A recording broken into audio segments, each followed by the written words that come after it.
xin trẻ máแต่เคลื่อนมันเจ้าตั้งหลายพี่น้องเด้อแต่มาพ่อน้องนึงน่ะเงินเดือนก็จังบานถึงมาอีน่ะกงเวียนเมืองบ่อยนี่น่ะสุเมนแหน่ก็ให้ผู้หลานก็ซอแป๊บสุเมนเกยทุกคนเลยก็ฮู้ครับก็ได้มาพ่อนำยิงครับวันที่ได้ชื่ออินครับว่าพี่น้องเอ้ยครับพี่น้องผู้กันอะไรบ้างกันนั่นเรียนเจ้า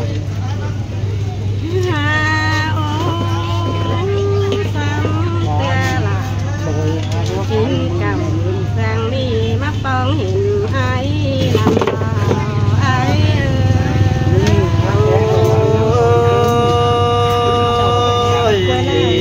จังมามวนเกณฑ์นี่ล่ะแข่งน้องสาลามาเห็นกันแต่ดีน้องเอ้ยน้องไอ้กุนหนิน้องจังเองปากมัน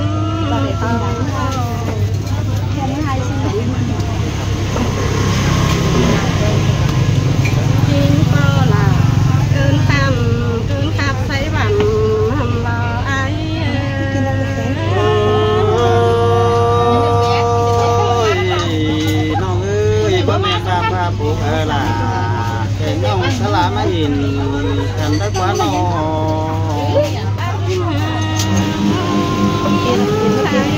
น้องลงกันมาไปสู่น้องยันวังมีน้องเฮาเต่า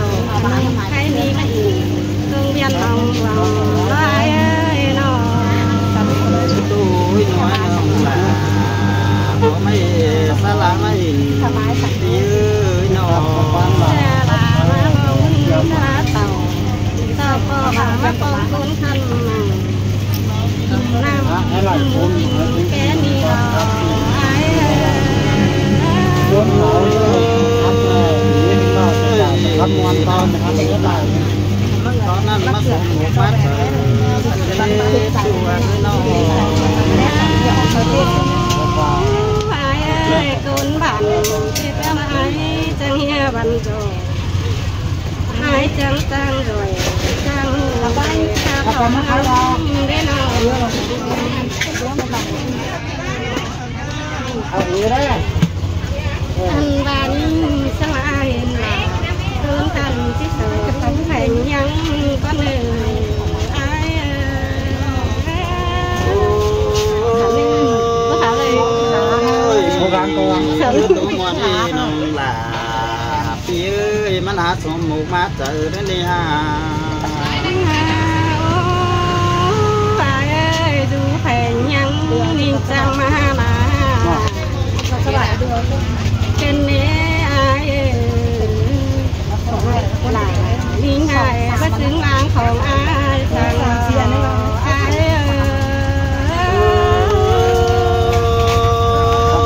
ตาบ้ามายิ่งไอ้อะไรถือตาเดี๋ยวได้จูมาเด้อล้างเกวียนความเสื่อมไอ้น้อ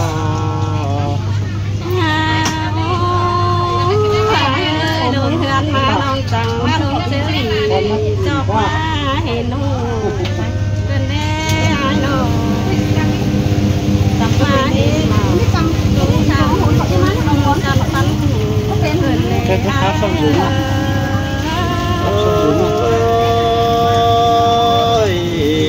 ท้องก่อเสียตัวนี้น้องเอ้ยสั่งแม่หนาวว่าเป็นมาของครับ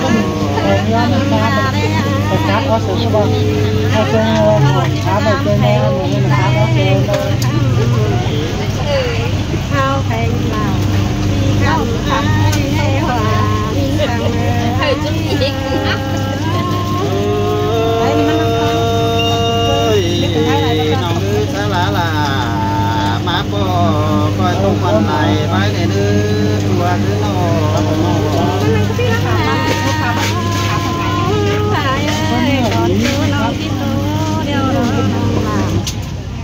ที่สองแค่เพื่อนเราเพื่อนเอาตังค์มาตังค์มาก็ตีต่อเพื่อนเธอดีญาติานหัวหลานเป็นเอาตังค์มาก็ตีนะโอ้เขาเห็น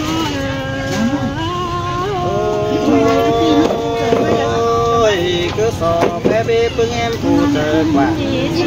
มันหาเจอบาคนขันทำไมเก็บเอาก่อนเลยไอ้เลย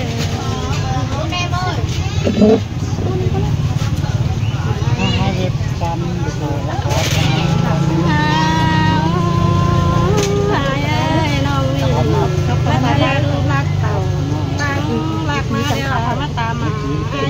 ็น้องให้ขึ้นไปหน้าตาอินก้อยตุ้ย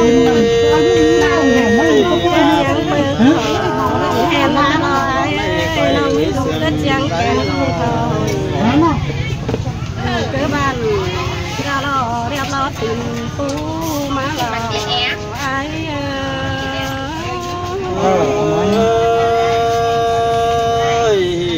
น้องตาบ้าบ้าก็รอมันก็บ้านแห่ตุกไอ้ลูกมาตุปันไอ้น้องไอ้น้องเต้คนกะหรี่ไอ้เจ้หัวหน้าก็เลยเราสิบแปดล่ะถึงกันไปขับลมเมืองต่างกันมา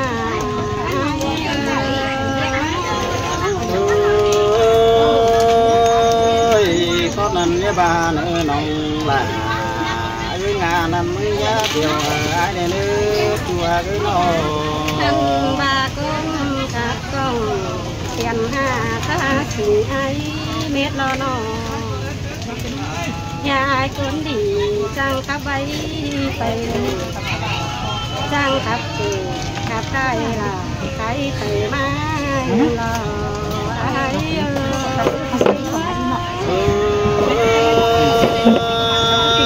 เตียงไปเต่าก็เตียงสาลายถ้าความมีเงยเตียงมันก็เตียงสาลาสิเลียตาตาอร่อยนะอร่อยครับจังมากันตัวป่าไอ้น้องไอ้ไม่เห็นมีก็จืดที่แปดเกิดสาตื่นไอ้สนมาก่อนนะ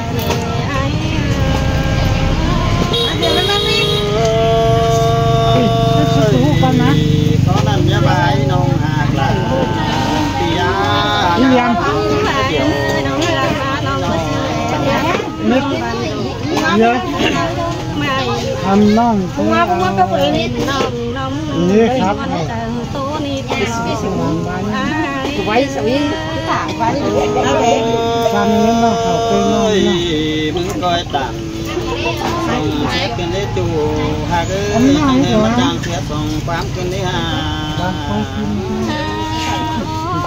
ไม่ทำสุดยอดน้องวันน้องที่ห้าน้องเดี๋ยวมันมึงตอบเดี๋ยวเลยวันแม่ไอ้ตอบเงี้ยเลยน้องล่ะว่ามีหวังยังไงเนาะไม่ก่อนไม่กินนะยังหัวใจเบาเฮียนลูกน้ำเหมือนกันนะกินนะกินน้ำนี่โตแล้วน้ำแซ่บน้ำใสอะไรกันวะกินอย่างไรบ้านเท่านี้ได้เดียไหนเราก็บ้านไอ้น้องเจ้าแต่หลังลืมหมูไปเล่นนี่แต่ไอ้น้องเห็นไอ้คนดีน้องเอาตัวน้องนี่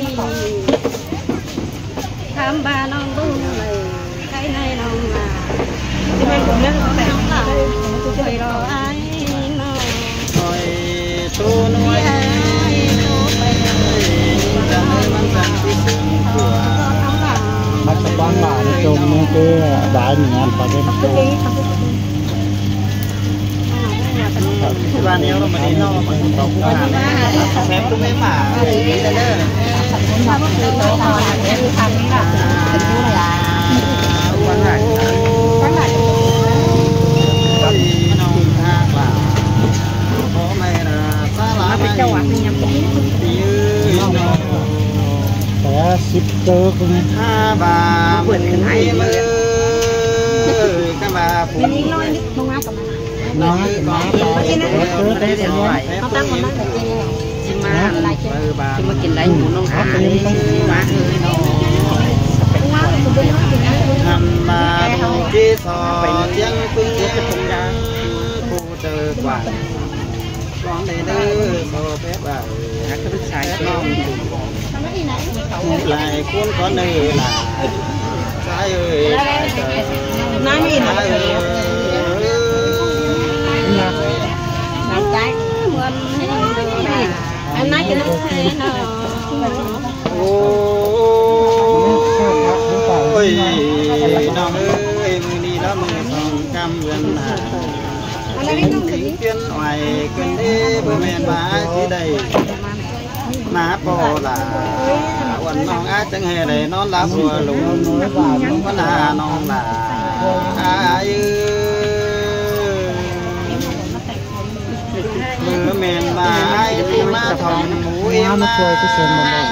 จังมาตำเราไม่เคยมาครับแบบเจอลุงที่มาจังไงเลยม้วนเจอสีดำสองทางอีกเต็มเลยนี่ม้วนดำมาน้องรับเดี๋ยวไอ้จังไงเลยว่านาน้องลาพ่อแม่เราสลามาหินไอ้เเขาเป็นคุณน้านะคะได้เลยที่เป็นมา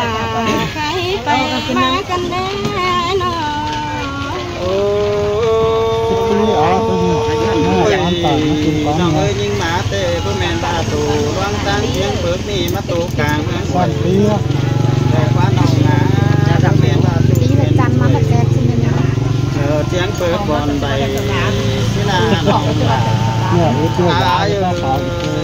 สังหีนี่สักจังบันตีคนนั้นตีคนนั้นคนอะไรเนี่ยหลายขาล้านมีกันนี่บายเลยน้องเอ้ยน้องมึงแม่มึงหวยมีวิ่งแค่น้องหลานว่าอยู่ที่คนมาเด้มึงหวยจะเป็นเนี่ยรู้ป่ะจำแต่เมื่อลังเจ้าว่าแต่ปีนี้ตัดทุกวันน้องมึงมาเบิ่งอ่าวแกงอ่าวแกงเมืองมาเลยทำไมตึกวันน่ะหิวร้อนนะหิวหน้ากลางเมืองหิวร้อนอายุ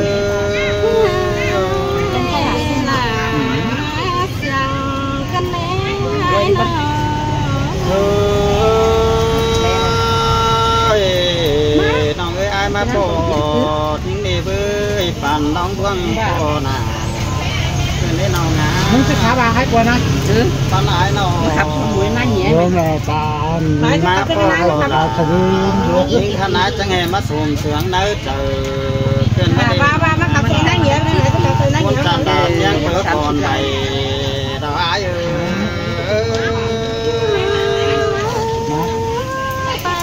ที่เราโกงนี่มันก่อนนึงสวยกันแม่โอ้ยยิ่งจันเลยข้ามบาก่อนเจอที่ครับแล้วปีลาก็ให้ได้ซอแป๊บหัวกูนอนแพงมึงมารอหายมึงก็ให้ได้ซอแป๊บหัวแป้งกูนอนสาเพื่อนนี่นั่งเฮซอแป๊บลาว่าน้องคนจันเจอยกอกดีมานี่น้องน้องใครใดรอไอ้ที่สองสามคำหวานกาวทางหายตีงายน้องเลือที่สามคำเช้าหน้าวันน้องเต็งกาผัวนิ่งก็เนื้อหันมานิ่งจันเนื้อผัวนิ่งแต่มันก็ดูหนาเจอดีจูจื้อเจอกว่าสั่งกว่าไอ้ป้าอินนี่น้อยผัวหลาก็ที่เพื่อนใหญ่สร้างป้าเกี่ยวสิ่งใดจะนอไม้เจอไอ้น้องร้อยไอ้ตัวมาเขาเป็นล่าทำเป็นเขาเจ็บจังโอ้ยน้องเอ้ยบาลองเสียงไอ้เต้น้อยภาษาหูตีเอ้ยมาปอหนามึงคอยเจอเองเนื้อคุณมาเนื้อน้อยหันมาปอไปไงน้องคอยเสื่อมต่อหาเนื้อเกี่ยวมีในลางดูยังกันหอยวันหนา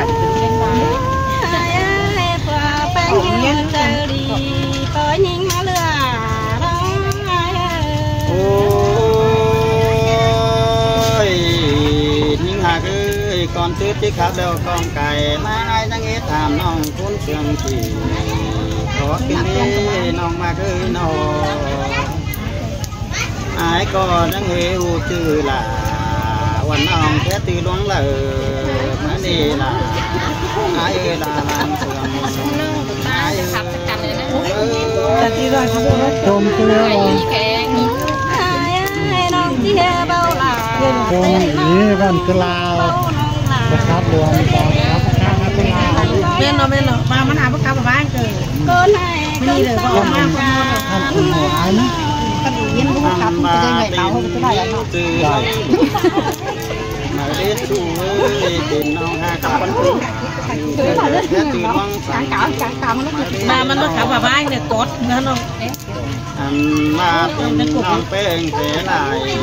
แม่ยิ้มลูกน้องหา ดาดูวาลีว่าซะมันงาม ดั นะ น เนาะ มาแข่ง กวางน้องกันมันกล้วยนะปะเทียนกัน หลาสั่งกันแล้ว โอ้ยไอ้ทำแต่งขึ้นนาผีได้เนื้อน้องเอ้ยที่สอเบาล่ะหายนี่กินดูตั้งเลยสาน้องเลือจูหากเอ้ยคนเสืองอาญา แบบนี้ มาตินในง่ายนี่คือกาพันทุ่งรอน้องล่ะตีอาคีควานล่ะหายแต่เดิมสายังบุญได้นี่น้องหายมึงรอจำแห่ใต้เตียงบุ่มรอน้องเอ้ยข้ามามันก็จืดใต้เต็นกาบอมฝ่าเอ้ยหายแต่ดูเสื้อป่าก็รอนำมาบอกหวังหูรอน้องเอ้ยไอ้มึงรอใต้ดูติ่งผู้ดูกวังไว้นั่นรอหลานไอ้เอ้ยยิ่งจำลางเสืองรอไอ้เอ้ย จังเสียดหลาจังช่วยกันแน่เนาะ โอ้ยตั้งไว้เมื่อล่ะแต่มันยังตืบนำกาในไว้คนมากเอ้ยตั้งเมื่อหายแต่ยังตืบนำกว่าเมื่อนี้ตั้งโคบาหายแต่ยังตืบลำแมวล้อน้องอาข้ามบาตื้อเลยน้องมึงกินเมื่อสามไม้ล้ออาชิโกมันบ่ามันแข็งขันทางนี้สินดอซื้อเดินยิ่งที่เมื่อทำหายโลหายจังที่แค่บุงยืนตั้งเมืองฝ่ามันจังที่เป็นต่างกวางเฮน้องลาวันน้องเต็งหรือเมื่อตามาเดินเดินอยู่ไม่นาเราน้องหายิ่งขั้นละทุกยังเปิดเขาหาวอายมาเสียง น้องอะไรเห็นหัวจิตเห็นมาว่าน้องมึงมา โอ้ยยิ่งจันเอ้ยความดีแต่ปีดาก็ยังมากที่รอความรักแต่หายมึงก็ติงโดดไหลสังเหตุยิ่งมากเอ้ยข้างหน้าแล้วที่เป็นแต่หายที่ซอไรน้องตัวตึงเกี่ยวที่หน้าบ้านมวนกวางเตอดอกไอ้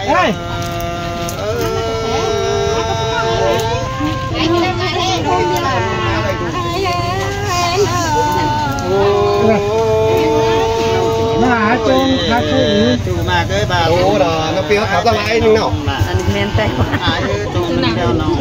ขาข้างในก่อนแข่งกันขับนี่ได้ตัวเรียนนั่นขอแต่เนื้อจูหักหล่าบอกไม่ดังคุณมากจังยังเปิดเขาเท้าอายเอ้ยน้อง